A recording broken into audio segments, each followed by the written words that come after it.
श्रोतेहो नमस्कार. आजचे पाहुणेच्या आजच्या भागात मी सारिका तुम्हा सगळ्यांचं सहर्ष स्वागत करते. श्रोतेहो, प्राध्यापक डॉक्टर कैलास कडू यांची सारिका पाठक यांनी घेतलेली मुलाखत आपण ऐकूया. श्रोतेहो नमस्कार. आजचे पाहुणेच्या आजच्या भागात मी सारिका तुम्हा सगळ्यांचं सहर्ष स्वागत करते. श्रोतेहो, आजचे आपले पाहुणे फार अष्टपैलू व्यक्तिमत्वाचे धनी आहेत. प्राध्यापक डॉक्टर कैलास शामराव कडू. प्राध्यापक doctor Kadu Green Haven Institute of Management and Research Nagpur या विद्यालयातनं या महाविद्यालयातनं प्राध्यापक म्हणून सेवानिवृत्त झाल्यावर आता ते एक यशस्वी कास्तकार आहेत आणि सेंद्रिय शेती ते करतात. शिवाय याविषयी सल्ला देत असतात. आणि चला आपण त्यांच्याविषयी त्यांच्याकडनंच अधिक जाणून घेणार आहोत. सगळ्यात आधी प्राध्यापक डॉक्टर कैलास शामराव कडू यांचं स्वागत करूया. सर, आमच्या स्टुडिओत आपलं खूप खूप स्वागत. धन्यवाद. सगळ्यात आधी आम्हाला आणि आमच्या श्रोत्यांना आपल्या शैक्षणिक क्षेत्रातल्या प्रवासाविषयी आणि आता आपण जी शेती करता आहात सेवानिवृत्तीनंतर त्याविषयी जाणून घ्यायचा आहे. हा प्रवास कसा होता, केव्हा, कधी, कुठे सुरू झाला? मॅडम, माझा प्रवास तसा थोडासा सांगण्यासारखाच आहे. थोडा तसा जिगजाग होत गेला, पण ध्येयापर्यंत पोहोचण्याचा प्रयत्न मी करतो आहे. सुरुवातीला मी शाळेमध्ये म्हणजे आमच्या गावच्या शाळेमध्ये, मी काटोलचा प्रॉपर आहे आणि तिथे बनारसीदास रुईया हायस्कूल म्हणून एक मोठी शाळा आहे. तिथे मी एक गणिताचा शिक्षक म्हणून लागलो. तेव्हा शिक्षक नाही, त्याला असिस्टंट टीचर असं त्यावेळेला नॉमिनक्लेचर व्हायचं. त्यानंतर मी शाळेमध्ये असतानाच मग मी MBA केलं. त्यानंतर मी डॉक्टरेट केलं, कारण आमच्या नबीराव कॉलेजला त्यावेळेला व्यवस्थापन शास्त्राचा अभ्यासक्रम म्हणजे MBA हा कोर्स आलेला होता. हा कोर्स पूर्ण केल्यानंतर मी जवळपास 11.5 वर्षानंतर शाळेमध्ये राजीनामा दिला आणि मी स्थानिक नबीरा महाविद्यालयाच्या व्यवस्थापन शास्त्र विभागामध्ये लेक्चरर म्हणून मी रुजू झालो. आणि तिथेच मी कालांतराने मग असिस्टंट प्रोफेसर म्हणून मला पदोन्नती मिळाली. हा असा माझा प्रवास आहे. तर 84 ते 95 मी शाळेमध्ये शिक्षक होतो. त्यानंतर 95 ते 2010 मी तिथेच असिस्टंट प्रोफेसर होतो आणि त्यानंतर मात्र 2010 ते 2020-2021 मी नागपूरच्या Central Institute of Business Management Research and Development इथे प्राध्यापक या पदावरती रुजू झालो. आणि मी 2020ला Central Institute of Business Management Research and Development या संस्थेमधून रिटायर्ड झाल्यानंतर Green Haven Institute of Business Management and Research इथे मी 1.5 ते 2 वर्ष पुन्हा प्राध्यापक म्हणून काम केलं. आता मी रिटायर्ड आहे, माझ्या गावला आहे, चांगल्या प्रकारची शेती करतो आणि एकदम आनंदात आहे आणि आशा करतो आपण सगळे आनंदात राहूया. नक्कीच नक्कीच सर, खूप छान प्रवास आहे आपला हा. पण कशी सुरुवात झाली हे जाणून घ्यायला आवडेल आम्हाला. कोणी प्रेरणा दिली आपल्याला शिक्षण क्षेत्रात कारकीर्द करण्यासाठी? म्हणजे स्नेहसंमेलनाच्या निमित्तानं आम्हीच विद्यार्थ्यांना शिकवायचे. तर तेव्हा मी विद्यार्थ्यांना शिकवायचो. तर मला काहीतरी वेगळं वाटवायचं. बाकी सगळे विद्यार्थी बसले आहे आणि मी शिक्षक आहे, म्हणजे मी काहीतरी वेगळं आहे, मी काहीतरी मोठा आहे, मी काहीतरी कोणाला काहीतरी देणार आहे असं मला वाटायचं. तेव्हापासून एक प्रकारची लहर होती की आता आपण शिक्षक बनूया. आणि ती जी लहर होती माझ्या मनात शिक्षक बनण्याची, तर त्याप्रमाणे मी BSc मॅथमॅटिक्समध्ये केल्यानंतर, फिजिक्स केमिस्ट्रीमध्ये केल्यानंतर, नंतर मी नागपूरवरून BEd केल्यानंतर अनायसे जिथे मी शिकलो तिथेच मला शिकवण्याची, शिक्षक म्हणून बनण्याची संधी मिळाली. याबद्दल मी म्हणतो की मी असा एक प्रकारचा यशस्वी म्हणावं लागेल. कारण शिक्षण क्षेत्रामध्ये जर समजा आपण काम करत असू तर त्याच्यासारखा दुसरा आनंद आपल्याला मिळत नाही. त्यानंतर मग काय झालं की शाळेत शिकवता शिकवता MBA PhD झाल्यानंतर मला असं वाटलं की कुठे थोडेसे इंग्रजीचे शब्द निघतात आहे, कारण इंग्लिश मीडियममध्ये मी शिकलो. थोडं विद्यार्थ्यापासून मी थोडा दूर जातो आहे किंवा माझे विद्यार्थी माझ्यापासून दूर जात आहे असं जेव्हा मला वाटलं, तेव्हा मी तिथेच स्थानिकच नबीराव कॉलेजमध्ये तिथे अनायसे जागा निघाली आणि तिथे मी लेक्चरर म्हणून रुजू झालो. मग 2010ला मला नागपूरला बोलावण्यात आलं सेंट्रल इन्स्टिट्यूट ऑफ बिझनेस मॅनेजमेंटला की या आम्हाला प्राध्यापकाची जरूरत आहे. आणि मी या पूर्ण नागपूर विद्यापीठाच्या MBA मध्ये अप्रूव्ड होतो आणि सिनियर होतो. त्याच्यामुळे प्राध्यापक बनवू शकण्याच्या मी योग्यतेचा होतो आणि म्हणून मी 2010ला तिथे राजीनामा दिला स्थानिक नबीरा महाविद्यालयामध्ये आणि नागपूरच्या सेंट्रल इन्स्टिट्यूट ऑफ बिझनेस मॅनेजमेंटला मी प्राध्यापक म्हणून 2010ला रुजू झालो. असा आपला हा प्रवास आहे. क्या बात आहे. आणि आपण शिकवता शिकवता स्वतःही खूप डिग्री घेतली आहे, त्याविषयी जाणून घ्यायचं आहे आम्हाला. कसं आहे की व्यवस्थापन शास्त्र म्हणजे काय, तर मी कुठेतरी वाचलं होतं की मॅनेजमेंट हे इंटिग्रेटेड डिसिप्लिन आहे. Management is an integrated discipline. आता जसं आपण म्हणतो ना की मुख्याध्यापकाचे गुण काय असावे, हो. क्वालिटीज, तर त्यांना सगळ्या विषयाचं थोडं थोडं ज्ञान तरी असलं पाहिजे. तसंच व्यवस्थापन शास्त्र जर कोणी शिकवत असेल तर त्याला सुद्धा इतर सुद्धा शास्त्राचं सुद्धा ज्ञान असलं पाहिजे, इतर विषयाचं सुद्धा ज्ञान असलं पाहिजे. आणि म्हणून जे मी MA इकॉनॉमिक्स केलं, हो. BA ॲडिशनल इंग्लिश लिटरेचर केलं, कॉम्प्युटर प्रोग्रॅमिंगचा मी डिप्लोमा केला, आणि त्यानंतर तसं तर मी एकदा BSc नंतर पोस्ट BSc डिप्लोमा इंडस्ट्रियल फिजिक्सचा केला. हा. तो 1.5 वर्षाचा आणि डिपार्टमेंटला होता, जिथे फिजिक्स डिपार्टमेंट आहे विद्यापीठाचं, तिथेच तो कोर्स फार स्टँडर्ड होता. पण तिथे नोकरीच्या संधी वगैरे मोठ्या टेलिव्हिजन वगैरेच्या कंपनीमध्ये होत्या. अच्छा. पण मी थोडंसं दूर गेलो असतो, हा. तर मला शिक्षक बनायचं होतं. हो. तर त्याच्यामुळे अशा प्रकारे मी तसे पावलं माझे तसेच पडत गेले आणि शिक्षकी पेशामध्ये मी एन्जॉय करत गेलो, हो. शिकत गेलो आणि शिकवत गेलो. तर मी तर असं म्हणतो की जास्त शिकत गेलो आणि कमी शिकवत गेलो, कारण शिकवण्याकरता जास्त शिक्षण आवश्यक आहे. हो हो स्वतः शिकणं आवश्यक आहे. असा आपला मॅडम प्रवास आहे. नक्कीच. आणि डॉक्टर कडू, मग हे आम्हाला जाणून घ्यायचं आहे की शिकवता पण बराच म्हणजे मेहनत घ्यावी लागते शिकवण्यासाठी. मग तुम्ही स्वतः शिकण्यासाठी कसा वेळ काढला तेवढा? आता मी जेव्हा नबीरा कॉलेजमध्ये बनारसीदास सूर्य हायस्कूल शिक्षक होतो, तेव्हा स्थानिक नबीरा महाविद्यालयामध्ये MBA DBMचा कोर्स आला. हो. तर DBMचा कोर्स इव्हिनिंग टाइमला होता. अच्छा. तर मी DBMचा कोर्स केला. DBMचा कोर्स मी मेरिटमध्ये आलो. त्यानंतर DBM बंद झालं, MBA आलं, ते पण इव्हिनिंगलाच होतं. हो. तर माझी शाळा संपायची 5 वाजता, 5:30 वाजता तिथे जवळ काय अर्धाही किलोमीटर अंतर नव्हतं. स्थानिक आमचं एक तहसील प्लेस आहे काटोल म्हणजे. तर मी इथून माझी शाळा संपली, माझी नोकरी संपली, माझा शिक्षकाचा जॉब त्या दिवसाचा संपला की लगेच मी नबीरा कॉलेजमध्ये जाऊन आपल्या तिथे बाकावरती बसून तिथे आपला लेक्चर अटेंड करायचो. अच्छा. तर ते सगळं जुळलं, कारण टायमिंगचा क्लॅश येत नव्हता. हा. इथे आपण दिवसभर राहायचं, संध्याकाळी आपण तिथे कॉलेजमध्ये जाऊन शिकायचं. आणि शिकण्याची जिद्द अंगी होती, त्यामुळे हे आपण करू शकलात. हो. तिथे कसं होतं की नवीन अभ्यासक्रम असल्यामुळे सगळं नवीन नवीन होतं. हो. आणि मी इथे शिक्षक आणि तिथे शिकवणारे माझे शिक्षकच होते. कारण नबीरा कॉलेजमध्ये त्यांनी मला शिकवलं. हो. तेच MBAलाही काही लोक शिकवायला आले, फार चांगले शिक्षक मिळाले. आणि कसं आहे की जेव्हा तुमचा रॅपोर्ट शिक्षकाशी चांगला राहतो, हो. जेव्हा तुमचा एक संबंध आदराचा असतो, आदराचा, हो. तर तिथेच आपण त्यांना चांगल्या प्रकारे प्रश्न विचारू शकतो, आपल्या प्रश्नाची उकल करू शकतो.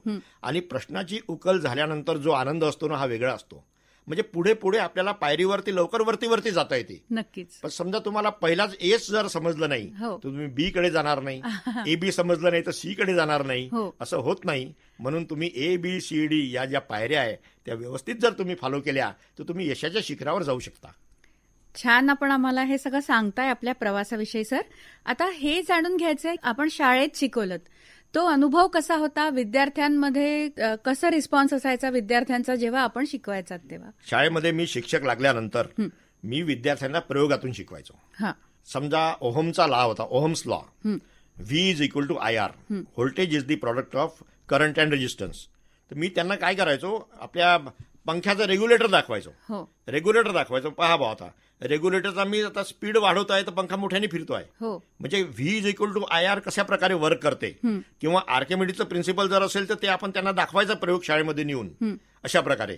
तर विद्यार्थ्यांना प्रयोगातून मी शिकवत गेलो. आणि मला काय झालं, त्यावेळेला तालुका लेव्हलची सायन्स एक्झिबिशन असायची. तालुका लेव्हलचं आमच्या शाळेत असायचं, आमची मोठी शाळा होती तालुक्यातली. त्यानंतर जिल्हा लेव्हलवरती प्रदर्शनी व्हायच्या आणि मग राज्यस्तरावरती प्रदर्शनी व्हायच्या. आमचा एक प्रयोग आम्ही इंटरकॉम बनवला आणि आमचा प्रयोग जिल्हा स्तरावर आला आणि राज्यस्तरावर सिलेक्ट झाला. तर Saint John the Baptist School मुंबईला आहे, तिथे आमचा प्रयोग गेला. आणि ज्या वेळेला आमचा प्रयोग तिथे आम्ही घेतला, लोक पाहायला यायचे, तेव्हा त्यावेळेला अनायसे आमच्या काटोलचेच रणजित बाबू देशमुख साहेब हे मंत्री होते. आणि पाहता पाहता ते आमच्या जवळ आले. तर ते आम्हाला ओळखायचे. साहेब म्हटलं, हा काटोलचा प्रयोग आहे. अरे म्हणे, मी तुमच्या गावचा काटोलचा प्रयोग. त्यांना खूप चांगलं वाटलं. आमच्या 2 विद्यार्थी आमच्यासोबत होते ज्यांनी ते प्रयोगाच्या संबंधामध्ये सांगत होते. तर अशा प्रकारे काय झालं की प्रयोगातून जर शिकवलं ना, तर आपल्यालाही आनंद येतो आणि विद्यार्थी पटकन ते ग्रास्प करतात. जिथे जिथे प्रयोगातून शिकवता येते तिथे मी विद्यार्थ्यांना शिकवत गेलो, त्यांना क्लासरूमच्या बाहेर काढत गेलो आणि त्यांना मी प्रयोगशाळेतच त्यांना घेऊन जात होतो. त्याच्यामुळे विद्यार्थ्यांचा सुद्धा प्रतिसाद चांगला होता. तर जिथे प्रयोगातून आपण शिकवतो तिथे विद्यार्थी चांगले घडतात, असा एक माझा अनुभव आहे. आणि अशा प्रकारे माझी शिक्षण पद्धती होती. वा. श्रोतेहो, इथे घेणार आहोत आपण एक म्युझिकल ब्रेक. आने वाला पल जाने वाला है, आने वाला पल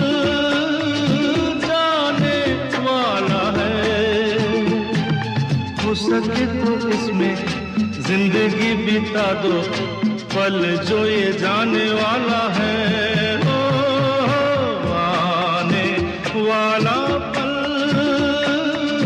जाने वाला है। हो सके तो इसमें जिंदगी बिता दो, पल जो ये जाने वाला है।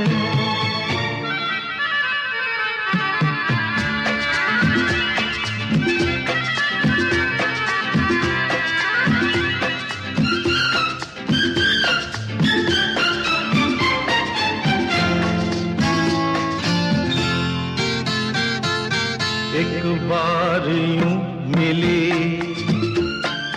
मासूम सी गली, एक बार यूं मिली मासूम सी गली, हो खिलते हुए कहा खुशबाश में चली, देखा तो यही है ढूंढा तो नहीं है, पल जो ये जाने वाला है, ओ आने वाला पल जाने वाला है। हो सके तो इसमें जिंदगी बिता दो, पल जो ये जाने वाला है। म्युझिकल ब्रेक नंतर पुन्हा सगळ्यांचं सहर्ष स्वागत. डॉक्टर कडू सर, मग आता आपल्या महाविद्यालयीन शिक्षणाकडे आपण येऊया. कसा होता तो अनुभव आणि त्याविषयी सांगा आम्हाला. महाविद्यालयात आता स्थानिक महाविद्यालयातच मी बीएससी केलं, म्हणजे पूर्ण बनारसीदास स्थानिक याच्या शाळेमध्येच मी 10वी झालो. हो. 11वी 12वी तिथेच झालो. नंतर नबीराव कॉलेजमध्ये मी बीएससी केलं. बीएससी गणित, फिजिक्स, केमिस्ट्री होते. कसं आहे की आम्हाला टीचर्स फार चांगले मिळाले. म्हणजे आम्ही खुल्या दिल्याने त्यांना एक शिक्षकी म्हणत होतो. आमच्या याच्यामध्ये मी सांगतो तुम्हाला, आमच्यामध्ये एक नबीरा सर होते, ते आमच्यावर फुटबॉल खेळायचे. अच्छा. आणि इकडे एमबीएला आम्हाला ते फायनान्शियल मॅनेजमेंट शिकवायचे. आता आमच्याबरोबर फुटबॉल खेळणारा म्हणजे आमचा मित्रच झाला. तर आम्ही त्यांना खूप प्रश्न विचारायचो. नाही तर आपल्याला काय वाटतं की शिक्षक म्हणेल का रे तुला हे लहानसा प्रश्न येत नाही का, म्हणून आपण विचारत नाही. आणि विचारत नाही त्याच्यामुळे आपलं एक बीप तसंच आपण पुढे पुढे जातो. तेव्हा जर समजा आदरानं जर तुम्ही प्रश्न विचारत गेले तर शिक्षक तुम्हाला चांगल्या तऱ्हेने समजून देतात, प्रात्यक्षिकातून समजून देतात, त्यानंतर एखाद्या चांगल्या उदाहरणाच्या मार्फत तुम्हाला शिकवून देतात आणि तुम्हाला तो विषयांश चांगला समजतो. तर कॉलेजचं लाईफ फार चांगलं होतं. तिथे पण मी विद्यार्थ्यांना शिकवायचो. म्हणजे गॅदरिंगमध्ये सेल्फ गव्हर्निंग डे मध्ये मी शिकवायचो. आणि अशा प्रकारे म्हणजे एक प्रकारची मी शिक्षक बनण्याची तयारीच करत होतो. नक्कीच. फार चांगला तो काळ होता. शिक्षक चांगले होते, प्रयोगशाळा चांगल्या होत्या आणि आमचं गाव हे त्या कॉलेज करताच ओळखले जाते. Katol is non for Nabira महाविद्यालय काटोल. आमच्या काटोलमध्ये काय आहे तर आम्ही सांगतो मान उंच करून, आमच्या काटोलमध्ये एक चांगलं महाविद्यालय आहे. तर ते विद्या आवडते कोणाला, म्हणजे आमच्या गावची ओळख महाविद्यालयामध्ये आहे मुळे, आणि त्याच महाविद्यालयात मी शिकलो. क्या बात आहे. कडू सर, आपल्या पुढच्या प्रश्नांकडे तर आपण वळणारच आहोत, पण आपलं बालपण कसं होतं त्याविषयी जाणून घ्यायला आवडेल. बालपण माझं, मी वडिलांसोबत 5व्या वर्गात असतानाच शेतीमध्ये जायचो. आमच्या घरासमोरच आमच्या एक शेतीचा बगीचा होता. अच्छा. तिथे आम्ही पडलोच राहायचो. आणि माझे बालमित्र वगैरे होते, ते पण आम्ही शेतावर, कधी चाल रे बा शेतावर जाऊ, चाल रे बा आंबे खायला जाऊ, चाल रे बा बोर खायला जाऊ. म्हणजे घरात मी राहिलोच नाही. मी शेतीतच राहिलो. उन्हात राहिलो, हिवात राहिलो, दवात राहिलो. घरासमोर नदी होती. शाळेतून आलो की पहिले 2 डुबक्या तर नदीमध्ये लावायचो. डुबक्या जर लावल्या नाही, डुबक्या लावल्यानंतरच जेवण करायचो. अच्छा. अशा प्रकारे म्हणजे सगळ्यांना तो लढा होता. ते दिवस त्याला आपण म्हणतो काही मंतरलेले दिवस होते. आम्ही तो झपाटलेच होतो. आम्ही त्यावेळेला सगळे झपाटलो होतो. म्हणजे का रे बा कोण आहे, किरण आहे का, अनिल आहे का, त्याच्या झरोक्याकडे पहा, त्याच्या खिडकीकडे पहा, त्याच्या घराकडे पहा. त्याच्या वडिलाची सायकल असेल तर आवाज नाही द्यायचा, सायकल गेली तर मग त्याला आवाज द्यायचा. तिथे होळी व्हायची, आमच्या नंदी बैल पोळा व्हायचा, मोठा बैल पोळा व्हायचा. त्या सगळ्या याच्यामधून आम्ही गेलेलो आहे. त्याच्यामुळे आम्ही विद्यार्थ्यांना सांगतो की सामाजिक राहा. आजकालचा विद्यार्थी आयटी वाले आहे ना, हे सोशल नाही आहे. नवीन विद्यार्थ्यांना मी नेहमी म्हणतो की शिक्षणासोबत खेळ सुद्धा तुमच्या तंदुरुस्तीकरता फार महत्वाचा आहे. हे नेहमी मी विद्यार्थ्यांना सांगतो. क्या बात आहे. खूप छान मंतरलेले दिवस होते आपले लहानपणचे. छान सांगताय सर आपण. खूप इंटरेस्टिंग वाटतात आहे हे सगळं ऐकायला. आपल्या कॉलेजमध्ये आपण प्राध्यापक म्हणून जेव्हा रुजू झालात ते दिवस कसे होते, कसा अनुभव होता आणि विद्यार्थी कसे लाभले नागपूरला मी 2010ला मी नागपूरच्या सेंट्रल इन्स्टिट्यूट ऑफ बिझनेस मॅनेजमेंटला मी प्राध्यापक म्हणून रुजू झालो. हो. आमचं हे तिकडे पावनभूमीला आमचं कॉलेज व्हायचं, वर्धा रोडवरती व्हायचं. तेव्हा सुरुवातीला जेव्हा मी कॉलेजमध्ये गेलो तेव्हा काटोलच्या मी MBA ला होतो आणि नागपूरच्या MBA ला आलो. हो. त्याच्यामुळे ते काटोलमध्ये असताना या MBA माझा संपर्क होताच. आता हा कसा आहे, हा व्यवस्थापन शास्त्राचा जो कोर्स आहे ना, हा एक प्रोफेशनल कोर्स आहे. याच्यामध्ये तुम्हाला एकमेकाच्या इंटरॅक्शनमध्ये राहावंच लागते, तुम्हाला नेटवर्किंगमध्ये राहावंच लागते, तुम्हाला विद्यापीठाच्या टचमध्ये राहावंच लागते तुम्हाला. कारण सिलेबस असं असते की समजा बिझनेस लॉ असेल तर तो काल काही लॉमध्ये बदल झाले का एखाद्या वेळेला बिझनेसच्या लॉमध्ये तुम्हाला आज ते माहीत झाले पाहिजे, ते तुम्हाला विद्यार्थ्याला शिकवायचे असतात. असं आहे. तर आम्ही नेहमी नेटवर्किंगमध्ये होतो. म्हणजे इथे आल्यानंतर आता कसं आहे की ग्रामीण भाग आणि शहरी भाग थोडा फरक पडायचा. आता सर्वसामान्यपणे विद्यार्थी काही गरिबी असायचे. तेव्हा मी जेव्हा कॉलेजमध्ये आलो तेव्हा मी अर्न अँड लर्न स्कीम सुरू केली. मी विद्यार्थ्याला म्हणायचो की आता तुम्ही वडिलाच्या पॉकेटवर पैशावर अवलंबून राहू नका, तुम्ही स्वतःचं काहीतरी करा. मी विद्यार्थ्यांना सांगायचो की नागपूरमध्ये अत्तरओळी आहे, आपलं नागपूर 3ऱ्या नंबरचं भारतामध्ये अत्तराकरता प्रसिद्ध आहे. महालवर अत्तरओळी आहे, तुम्ही अत्तर आपल्या खिशात ठेवा आणि विका. मुलींना म्हणायचो की तुम्ही आपल्या पर्समध्ये अत्तराची बॉटल ठेवा, 5 रुपये जास्त प्रॉफिट घेऊन विका. मग तुम्हाला काय होईल की शिकता येईल, सेलिंग कसं असते, इंटरॅक्शन कसं करायचं, प्राइस कसं असते, प्रॉडक्ट कसं असते, प्रमोशन कसं असते, त्याचं फिजिकल डिस्ट्रीब्युशन कसं असते, आपण कनेक्टमध्ये कसं राहायचं, कस्टमर सॅटिस्फॅक्शन काय म्हणतो, फीडबॅक आपण कशाला म्हणतो, हे प्रॅक्टिक शिकायच्या रूपात तुम्ही शिका. आणि विद्यार्थी शिकले. आणि काय झालं, काही काही विद्यार्थी माझ्या पिरियडला मला गैरहजर दिसले. मी बाजूच्यांना विचारायचो, अरे बा हे विद्यार्थी का गैरहजर आहे. सर म्हणे ते प्रॉडक्ट विकून राहिले म्हणे, तुम्ही सांगितलं ना म्हणे विकायला, तर ते म्हणे खूप पैसे कमावून राहिले म्हणे. अरे म्हटलं खूप पैसे कमवायचा विषय नाही, तुम्ही पैसे तुमच्या लागते तेवढेच कमवा, पण याचा अर्थ असा नाही तुम्ही का अर्न अँड लर्न मध्ये क्लासेस मिस करा. म्हणजे त्यांना चटक लागली ना पैसे कमवायची. अरे बापरे, म्हणजे एका दिवशी एका जणाने 300 रुपये कमावले त्यावेळेला. म्हटलं बा असं नाही, म्हणजे पैसे कमावणे हाच उद्देश नाही आहे, शिकणे हा उद्देश आहे. तर तुम्ही शिकवण्याकडे क्लासरूमकडे दुर्लक्ष करू नका. आणि आपण तुम्ही हे सेल्स विकत असताना तुम्ही जे प्रॅक्टिस करता, तुम्ही सेल्समनशिपची जी प्रॅक्टिस करता, ही प्रॅक्टिस एवढीच करा की तुम्ही इथे आपल्या अभ्यासाकडे दुर्लक्ष होणार नाही. हे मी विद्यार्थ्यांना सांगायचो. फार छान सांगणं आहे आपलं. आणि मग आजही शाळेत तुम्ही ज्या विद्यार्थ्यांना शिकवलं, त्यानंतर महाविद्यालयात ज्या विद्यार्थ्यांना शिकवलं, ते अजूनही आपल्या टचमध्ये असतील तर काय, म्हणजे कसं त्यांना वाटतं? मी काय केलं की माझे बहुतेक विद्यार्थी हे सोलरमध्ये आहे. मी विद्यार्थ्यांना नेहमी सांगायचो की मला नोकर बनणारा विद्यार्थी आवडत नाही, मला मालक बनणारा विद्यार्थी पाहिजे. तर मी त्यांना नेहमी सांगायचो की बा तुला काय बनायचं आहे. तो म्हणायचा आहे मला काही वेळ मी नोकरी करील आणि मग नंतर मग स्वतःचं काही सुरू करील. म्हटलं एकदाचा माणूस नोकरीमध्ये गेला तर इझी लाईफमध्ये तो जातो, तो काही उद्योजक बनत नाही. सुरुवातीपासूनच तुम्ही काहीतरी सेल्समनशिप सुरू करा आणि मग उद्योजक बना. मी त्यांना नेहमी सांगायचो की मोठ्या जहाजावर मालक बनण्यापेक्षा तुम्ही लहानशा होडीचे मालक बना. क्या बात. अरे लहानशा होडीचे मालक जर तुम्ही आज झाले, उद्या ते मोठं जहाज विकत घेण्याची तुम्ही ताकद ठेवाल. नक्कीच. तर अशा प्रकारे मी विद्यार्थ्यांना इन्स्पायर करायचो. आणि आपण प्रश्न आला की विद्यार्थ्याशी कनेक्शनचा, तर आम्ही एक गुरुकुल स्नेहमिलन गुरुकुल काढलं. त्याच्यामध्ये मी आणि माझे विद्यार्थी, मी आणि माझे एलुमनाय, आम्ही नेहमी कुठे ना कुठे आमचं एखादं 2-3 वर्षातून इंटरॅक्शन होत असतं. दुरून दुरून विद्यार्थी असतात, काही ठिकाणी आम्ही व्हिडिओ कॉन्फरन्सिंगच्या माध्यमातून घेतो. म्हणजे मी आणि माझे विद्यार्थी हे आम्ही जुडलेलोच आहोत, नेटवर्किंग मध्येच आहोत. हो. कसं वाटतं मागे वळून बघताना आपल्याला? मला एकदम छान वाटतं. म्हणजे मी जेव्हा पाहतो की मी कुठे चुका केला, काय चुका, तर मला असं वाटतं की नाही, मी राईट ट्रॅकवरच होतो.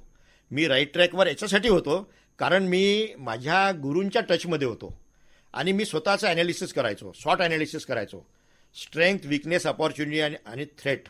म्हणजे माझ्या काय चुका झाल्या याचा मी नेहमी फीडबॅक स्वतःच घ्यायचो. मी स्वतःच प्रश्न विचारायचो, स्वतःच उत्तर द्यायचो. आणि जर समजा मला वाटलं की माझं उत्तर चुकलं तर मी ते करेक्ट करायचो. त्याच्यामुळे वास्तविक पाहता मी बरोबर पाऊल टाकत गेलो. आणि जर समजा हे करायचं असेल आपल्याला, याच्यामध्ये जर ग्रेडिंग करायचं असेल तर मी सॅटिस्फॅक्टरीच्या वर म्हणजे स्वतः गुड बनतो. मला मी स्वतः गुड समजतो. हे तुमच्यासारखे जे काही सदिच्छा आहे माझ्या गुरु लोकांचे आशीर्वाद आहे, आई वडिलाचा आशीर्वाद आहे त्याच्यामुळे. नक्कीच नक्कीच. आणि पूर्व पुण्याई आपण खूप घेऊन आला आहात, त्यामुळे खूप सुंदर आयुष्य लाभलंय आपल्याला. सर, आता आपण सेवानिवृत्त झाला आहात तरी आपण म्हणजे बिझीच आहात. आता आपण सेंद्रिय शेती करता त्या आणि सक्सेसफुल आहात एक कास्तकार म्हणून, ह्याविषयी आम्हाला आता जाणून घ्यायचं आहे. खूप उत्सुकता लागली आहे. माझे वडील फार चांगले शेतकरी होते. म्हणजे H4 कॉटनचं जे बी आहे हा. त्याचे जनक काटोलमध्ये कोण असेल तर माझे वडील होते. अच्छा. कारण माझे वडील त्यावेळीचे मॅट्रिक आणि गव्हर्नमेंटच्या अॅग्रो डिपार्टमेंटमध्ये होते. म्हणजे मला आठवते थोडं थोडं ते म्हणायचे. नंतर त्यांनी नोकरी सोडून दिली आणि नंतर मग शेतीमध्ये लागले. तर मला पण शेतीचा लढा होता. तेव्हा कसं होतं की घरचे सगळे शेतीमध्ये जायचे. हा. आत्या, आई, आजी हे सगळे शेतीमध्ये पडलेच असायचे. तर तेव्हा आता तर मी तुम्हाला सांगतो ना की 3 वर्षाआधी आपल्या सरकारच्या स्कीममध्ये पीक स्पर्धेमध्ये माझ्या चण्याचा तालुक्यातून पहिला नंबर आला आणि 24-25 मध्ये मी तूर लावली. तुरीचा देखील तालुक्यातून पहिला क्रमांक आला. वा, क्या बात असं आहे. आहे. त्याच्यामुळे मी सुद्धा त्या स्पर्धेमध्ये भाग घेतो हो. आणि बाकीच्यांनाही सांगतो तुम्ही स्पर्धेमध्ये या. आपण जेव्हा स्पर्धेमध्ये येऊ तेव्हा आपण काहीतरी नवीन करण्याचा विचार करू. हो, तेव्हा स्पर्धेमधूनच आपल्याला खूप गोष्टी शिकता येतात. नक्कीच. तेव्हा मी शेती पण चांगली करतो हा. आणि शेती चांगली करायचं जे काही श्रेय आहे ते चांगले जे शेतकरी आहे मी त्यांचं पाहून घेतो. हा. कुठे काही चांगलं मॉडेल दिसते का, हा. कुठे काही चांगलं बियाचं बी नवीन आलेलं आहे का, कुठे काही पेरणीची नवीन पद्धत आली आहे का आणखी. तर अशा प्रकारे मी विचार विनिमय करून लोकांचा चांगला सल्ला घेऊन करत असतो. त्याच्यामुळे माझी शेती चांगली आहे. आणि म्हणजे किती वेळ देता आपण शेती कामासाठी स्वतःच्या? जवळजवळ 3 ते 4 तास मी शेतीमध्ये राहतो. हा. आणि मी ऑपरेशन शेतीमध्ये करतो. माझ्यामध्ये पॉवर टिलर हा. आहे. ते पॉवर टिलर मी स्वतः चालवतो. वा. म्हणजे मी मालक नाही आहे. मी चालकही मीच आणि मालकही मीच असं आहे. हो. चालक मालक मीच आहे. कारण कसं आहे की प्रत्येक वेळा तुम्हाला मजूर मिळेलच असं नाही. हो. त्याच्यामुळे तुम्ही अवलंबून राहू नका. तुम्ही स्वतः सुद्धा तुमचे 2 हात एवढे मोठे दिले आहे हो. त्याचा उपयोग करा. नक्कीच. डोक्याचा उपयोग करा पण 2 हाताचा उपयोग करा. हो. आजकाल लोक काय करतात 2 हाताचा उपयोग करत नाही नाही. करत. ते नुसतं डोक्याचाच प्रयत्न करतात हो. आणि कुठेतरी मार खातात. हा. आपण डोकं आणि 2 हात हे पूर्णपणे वापरा आणि तेव्हाच तुम्ही चांगली शेती करू शकता. आणि मग प्रामुख्याने आपल्या शेतीमध्ये आपण काय पिकवता? माझ्या शेतीमध्ये मोसंबी आहे. जवळपास 500 झाडं माझ्याकडे मोसंबीची आहे. यावर्षी आलाय बगीचा, चांगला बगीचा आला यावर्षी. आणि यावर्षी मी टमाटरची लावण केली. कारण नेहमी आपण सोयाबीन त्याच्यामध्ये मजा नाही. पिकाचा बदल झाला पाहिजे. पीक बदल करून मी यावेळेला टमाटर लावले. तर साधारणतः आम्ही सोयाबीन, त्यानंतर चना, कॉटन, आता यावेळेला मी थोडंसं भाजीपाला पीक म्हणजे टमाटर घेतलेला आहे. तर आता टमाटर जवळपास दसऱ्यापासून सुरू होईल यायला अच्छा. मार्केटमध्ये. तर थोडंसं नवीन प्रयोग काही आम्ही करत असतो. हो हो. असं आहे. आणि आपण म्हणालात की आपण सेंद्रिय शेती करता, याविषयी सांगा आम्हाला. हो, सेंद्रिय शेती म्हणजे जिथे तुम्ही केमिकलचा उपयोग करणार नाही. हो कसं आहे, केमिकल हे हार्मफुलच आहे. हो. केमिकल वापरूच नाही. जितकं तुम्हाला चांगलं शेणखत टाकता येईल किंवा तुम्हाला निंबोळीची ढेप टाकता येईल, हो. म्हणजे निसर्गातलंच केमिकल फ्री घ्यायचं, हा. तेच निसर्गात टाकायचं, सेंद्रिय कर्ब आपण जमिनीतला वाढवायचा, हा प्रयत्न आम्ही करत असतो. त्याला आम्ही म्हणतो ऑर्गॅनिक फार्मिंग. नक्की. आणि बहुतेक लोक आता ऑर्गॅनिक फार्मिंगकडे लागलेले आहे आणि चांगला रिझल्ट दिसतोय. आपल्याला मॅडम जरा दष्टपुष्ट व्हायचं आहे ना. हो हो. केमिकल खाऊन काय अशी लुकडी व्हायचं तुम्ही. अरे चांगले दाराशिंग रंधावा तर जरा झाले पाहिजे तुम्ही, नाही का. नक्की. तर हा असा आम्ही प्रयत्न करत हो, हो. असतो. डॉक्टर कडू सर, आपण शैक्षणिक क्षेत्रातही बरंच योगदान दिलं आहे आणि आता मग शेतीच्या क्षेत्रातही आपण मार्गदर्शन करताय लोकांना. हो, जसं माझा पीक स्पर्धेमध्ये पहिला क्रमांक आला. हो. चण्यामध्ये पीक स्पर्धेमध्ये पहिला क्रमांक आला माझ्या तालुक्यामध्ये तुरीमध्ये. तर मला लोक विचारायला येतात आणि मी काय करतो, व्हिडिओ काढतो. हो. माझं एक आहे, मी व्हिडिओ काढतो आणि युट्यूबमध्ये टाकतो. त्याच्यामुळे मी लोकांच्या इंटरॅक्शनमध्ये राहतो आणि मी त्यांना विचारतो. ते म्हणतात सर तुम्ही कसं काय केलं. मी त्यांना म्हणतो तुम्ही काय करता हे पहिले सांगा. हा. म्हणजे काहीतरी मी जे करत नाही पण ते करत असतील हो. तर ते मी इम्प्लिमेंट करतो असं आहे. तर आम्ही थोडंसं इंटरॅक्टिव्ह मोडमध्ये असल्यामुळे हो. नॉलेजचं शेअरिंग होऊन जाते. लोक येतात, प्लॉट पाहतात, हो. चर्चा करतात, नवीन काहीतरी घेऊन जातात आणि मलाही काहीतरी नवीन देऊन जातात. वा. त्याच्यामुळे आपण आणखी प्रगती पुढे करू शकतो. म्हणजे आपण सध्याही दिवसभर व्यस्त असता. हो हो, मी व्यस्त असतो.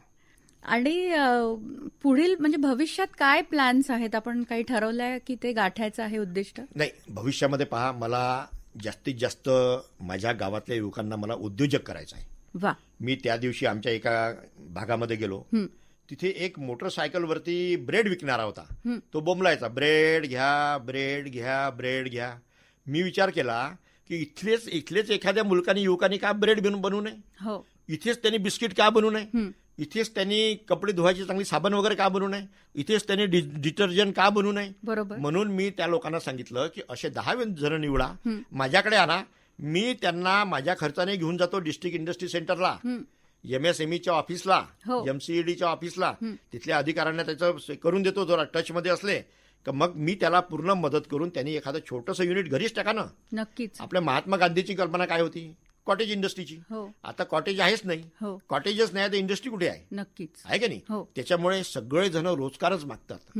जो तो नोकर बनायला पाहतो. अरे तुम्ही नोकर बनाल पण नोकरी देणारे पहिले बनावं लागेल ना. तर एखाद्याने जर समजा तिथे समजा ब्रेड बिस्किटचं जर समजा कारखाना छोटंसं युनिट टाकलं हो तो 5 ते 10 लोकांना रोजगार देऊ शकतो. हो तर हा माझा प्रयत्न नेहमी असतो की कुठेतरी रोजगार मिळाला पाहिजे. नक्कीच. आपण फार छान माहिती सांगता आहे सर. आणि युवकांचा विषय निघालाच आहे तर हे विचारायचं आहे की आजची जी पिढी आहे किंवा हल्ली समाजामध्ये ताणतणाव, डिप्रेशन ह्याचं प्रमाण फार वाढताना दिसतं आहे. याविषयी आपण आम्हाला काय सांगाल? काय मॅडम, आता सोशल नेटवर्किंग जे आहे ना, हो. आता हे कुठेही पहा तुम्ही तर बसते तुम्हाला सेलफोन दिसतो. कुठेही पाहाल तर प्रत्येकाकडे सेलफोन दिसतो. हो आता पर्सनली कोणी कोणाकडे जात नाही. नाही. आता पहिले गावामध्ये बैठका असायच्या. लोक बैठकीमध्ये बसायचे. कोणी टपरीवर बसायचे. जेवण झाल्यावर कुठेतरी यायचे. कट्ट्यावर त्याला कट्टा म्हणायचो. आता ही सिस्टीमच बंद झाली. प्रत्येक जण आपला गुगल युनिव्हर्सिटीमध्ये जातो. हो. तो पाहतो. माणूस माणसाच्या दूर चाललाय. त्याचं डोकं वाढून राहिलं, नॉलेज वाढून राहिलं, हो. पैसा वाढून राहिला. काय करतो रे? IT. काय करतो रे? IT. अरे पण तू प्रकृती पाहा ना, कुठे खेळणं बाबा, 4 लोकांसोबत जाणं, आहे की नाही? आता आभासी जगतात त्यांना हा. खूप मित्र आहेत. बरोबर पाहा ना तुम्ही. हो अरे फेसबुक वगैरे चांगलं नाही. जा प्रत्यक्ष भेटा, खेळा, कुदा, मस्ती करा. कुछ मस्ती करो, नक्कीच. आहे की नाही? हो तर काही ते सगळं जुनं मॅडम चाललंच गेलं आता. हो तर मी त्या युवकांना नेहमी म्हणतो, चांगले स्पोर्टिव्ह स्पिरिट ठेवा, एकमेकाच्या टचमध्ये राहा, स्वतः भेटा, हसा, दुसऱ्यांना हसवा आणि आपली बॉडी, आपलं बीपी वगैरे चांगलं नॉर्मल ठेवा. हे नक्कीच. मी सांगतो. हो. कारण कसं आहे मॅडम, शेवटी साऊंड माइंड हा. In sound body. तुमची बॉडी, तर मी म्हटलं ना दारासिंग रंधावा, अरे तुमची बॉडी चांगली पाहिजे ना पहिले. हो. तुमची बॉडी चांगली राहील, तुमचं माइंड साऊंड राहील. हो तर हे विद्यार्थ्यांनी हे फॉलो केलं पाहिजे किंवा युवकांनी फॉलो केलं पाहिजे. नक्कीच. प्राध्यापक डॉक्टर कैलास शामराव कडू सर, आज आपण आमच्या आकाशवाणीच्या स्टुडिओत आलात आणि आपला जो शिक्षण क्षेत्रातला प्रवास आहे त्याविषयी आणि आता आपण जी शेती करता आहात त्याविषयी आणि आजच्या विद्यार्थ्यांनी कसं स्वतःला घडवायला हवं याविषयी आम्हाला खूप छान मार्गदर्शन केलं. आपल्या उपस्थितीसाठी आम्ही आपले खूप खूप आभार मानतो. धन्यवाद. आपण मला या ठिकाणी बोलण्याची संधी दिली, मी आपला आभारी आहे. धन्यवाद. श्रोतेहो, याबरोबरच आजचे पाहुणेचा भाग इथेच संपण्याची वेळ सुद्धा होत आली आहे. आजच्या कार्यक्रमासाठी निर्मिती सहाय्य होतं सदानंद कांबळे यांचं. आणि आता या कार्यक्रमाचे सादरकर्ते डॉक्टर विजयसिंग राजपूत यांच्यासह मी सारिका आपली रजा घेते. पुन्हा भेटू, तोपर्यंत नमस्कार.